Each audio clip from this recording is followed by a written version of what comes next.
Welcome to another Down the Rabbit Hole video, and I thought I'd do a Genesis game here. This is one that I actually picked up after thinking about it for a while. The game is Red Zone, which, as you can see on the price tag there, was 40 bucks. I actually saw this at the Vancouver Retro Gaming Expo 2 years ago, and just thought, no, 40 bucks for that? Are you kidding me? Forget it. And then I was there last year, and it was also there, also for 40 bucks, probably the same darn cartridge, actually. So I thought, well, you know what? I'm noticing the trend seems to be that games are going up in price, so if I don't get this now, it's going to go even higher. Why did I want this? Because GameSack actually did a video, they've done a few now, games that push the hardware limitations of the console. And Red Zone, they showed off on, I just thought, wow, that's really impressive what that game is doing on such a piece of hardware. And I mean, this isn't without any 32x acceleration or anything.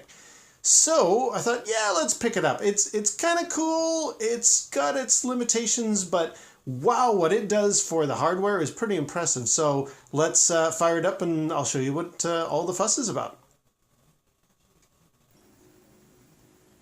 This intro is pretty funny. It even says this game features rotating backgrounds and 3D images, and they ain't kidding. It's got some really nice captured film type FMV almost stuff.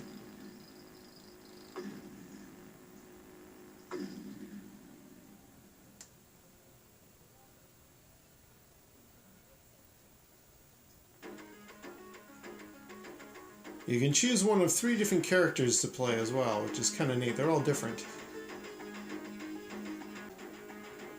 And those 3 characters are kind of interesting in that they're actually the crew on board the helicopter here. As if one of them dies, then you play the next one. Let's start a game up. Now, a little bit like that tank game I mentioned a year or two ago, this is one of those games you really got to pay attention to what's happening here. So you got to find an agent, and he will tell you where you can get a disc. And you want to... Okay, I'll start the game off just to show you here.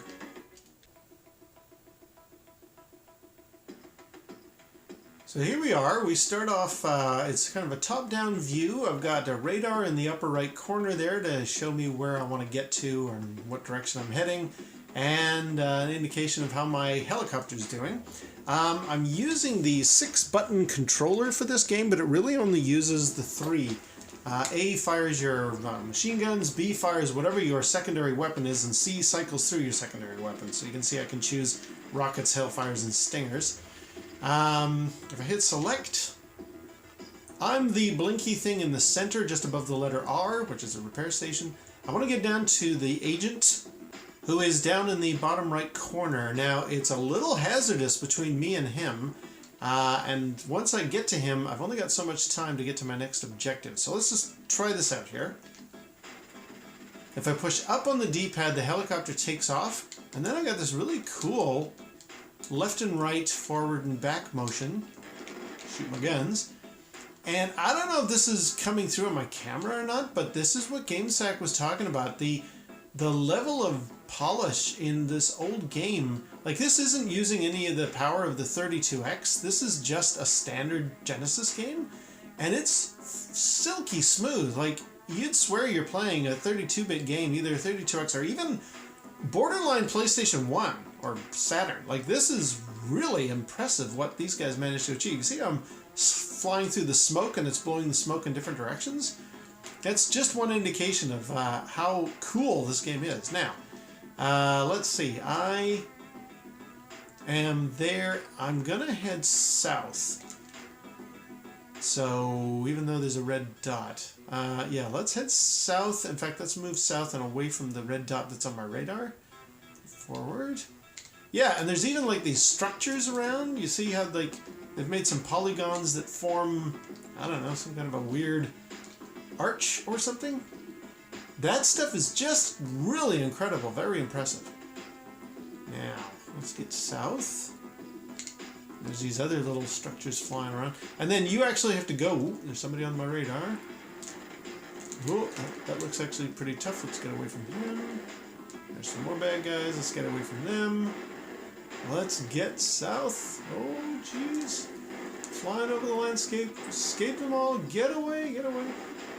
Guys, I've tried taking these things on, and they're pretty tough. Alright, let's check my map. Yeah, I'm almost at the blinky guy in the corner.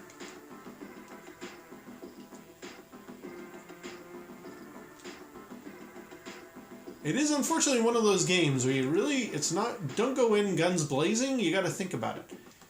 Now, there's the guy, the little blinky bit. You can see how that red indicator is moving with him. So I want to land there near his tent. And then the game switches to a very cool over-the-head sort of, I don't know, adventure game status here.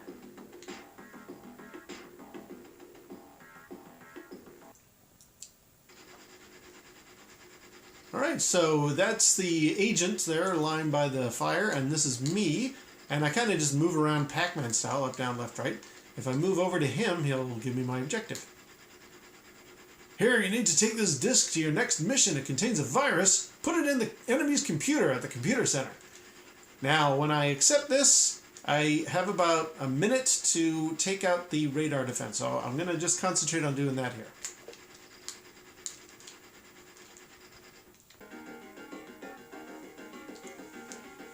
Radar complex, the big red thing, wipe it out. Alright. And I know I'm in the bottom corner of the screen, so let's do this. Oh, we gotta turn around. Again, use the upper right radar to indicate which direction you're going. Seek and destroy the main radar in 1 minute. Luckily, I've got that red thing to indicate where I want to get to. Let's just look out for bad guys. It's a very tense, very cool strategic game. Oh, I'm getting shot at. Where are they? Where are they? Oh! Who's shooting at me? Who is shooting at me? There, you're shooting at me. There, took you out. Ooh! That hurt. The neat thing with this game as well, there's actually damage that you can suffer. Now let's go through these guys here. And I'm gonna get around here. Heck. Ooh! Dang.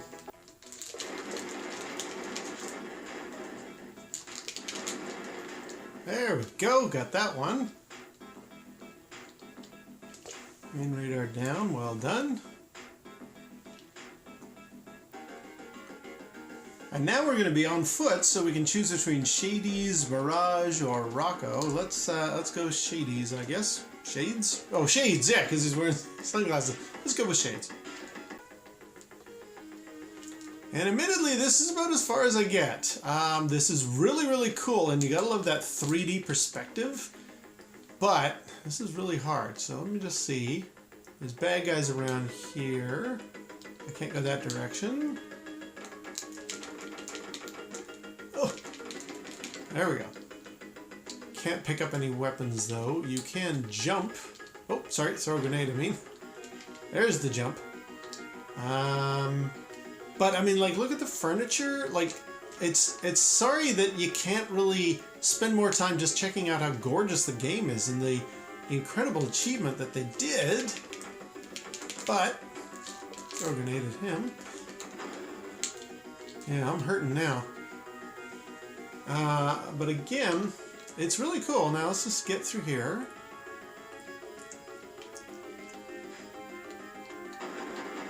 Ah! Oh, I survived that time. Usually I die when I do that. There's another guy in the corner here. Oh no, there's the first aid. Nope. Nope. Darn it. How do you pick that up? I can't remember how you pick that up. Nope, you don't want to throw a grenade at it, and you don't want to jump over it. And even the little side select button doesn't pick it up. Anyway, let's move on, because I'm afraid there's not much more I can do with this game. Ooh. Oh, shoot. Okay, hang on. Let's get around his sandbags and kill him. Oh. But like I say, now I can choose between Rocco and Mirage. I guess I'll do Mirage. And she continues on from where Shade's left. Like, all the bad guys he killed are still dead, which is good. So it's a really cool game. It's very challenging though. Like that helicopter stuff at the beginning, I find if I die, that's it. That's the end of the game. So you really want the password system. Let's see if we can get past this guy now, or just kill him. There we go.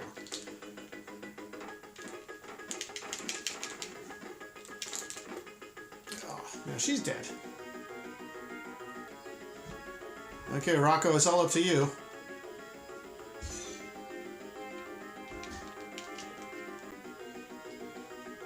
And I'm afraid this is about as far as I can get, as I say. Like, Rocco's big and burly and tough, slower moving. If I can get past those last guys, I can pretty much tell you what's going to happen. There'll be a bunch of computers. I just want to put the disc in that the agent gave me, and then that sets off the virus. But then I've got like 30 seconds to get out. And ooh, that guy ran away. That's interesting. Where'd he go? There you are. Flamethrower time. Okay, come on, Rocco.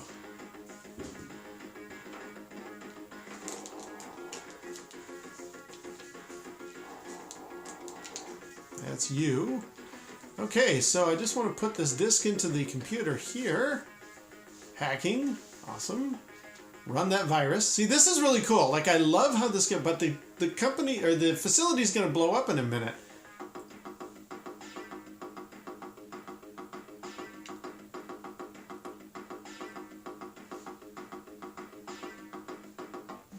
And it's very cute, but now I gotta run like the dickens to get out of this place in a minute. And there's like traps and stuff that suddenly kick in. And it's about as far as I can get. But man, this looks amazing, this game. So, yeah. Was it worth the 40 bucks? I think it's 40 bucks worth as far as the hardware, what it's doing. But it's hard as heck. Yeah, see, I can't get through here now. I burn that. Yeah, there's probably something I'm supposed to be doing. And I can never figure out what it is. So... yeah, now the explosive's gonna go off. Oh well. Yeah. A really cool game though. Red Zone is neat for what it does with the hardware. It's one of those games that is from an era where you had to know your stuff. These games were tough and they took no mercy, so. Oh well, that's it for Rocco. And that's the end of the game. But we get some very cool little cinematics.